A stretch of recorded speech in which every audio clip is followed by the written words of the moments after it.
ഞങ്ങൾ കിഴക്കവന്റെ നക്ഷത്രം കണ്ട് അവനെ ആരാധിക്കാനായി വന്നിരിക്കുന്നു. തിരുപ്പിറവിയുടെ മധുര സ്മരണകൾ ഉണർത്തുന്ന വഴിവിളക്കുകളിൽ മിന്നിത്തെളിയുന്ന നക്ഷത്രങ്ങൾ നമ്മുടെയൊക്കെ ഭവനങ്ങളിൽ ഉയർന്നു കഴിഞ്ഞിരിക്കുന്നു. ദിവ്യരക്ഷകന്റെ ജനനത്തിന്റെ സദ്വാർത്ത അറിയിക്കുന്ന വെള്ളി നക്ഷത്രം ആട്ടിടയർക്ക് വഴികാട്ടിയായും പൂജ രാജാക്കന്മാർക്ക് പ്രത്യാശയായും നിൽക്കുമ്പോൾ, ഒരു കൂട്ടർക്ക് തന്റെ അധികാരത്തിന്റെ സ്ഥാനമാനത്തിന്റെ ഉയരങ്ങൾ തകരുമോ എന്ന ഭയം നിരാശയായി മാറി.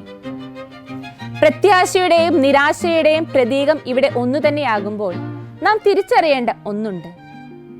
പ്രത്യാശ, നിരാശ അത് എന്നിൽ, നമ്മിൽ തന്നെയാണ് എന്ന സത്യം. നമ്മുടെ ചിന്താഗതികൾ മാറുമ്പോൾ നന്മ തിന്മയായും തിന്മ നന്മയായും മാറുന്നു.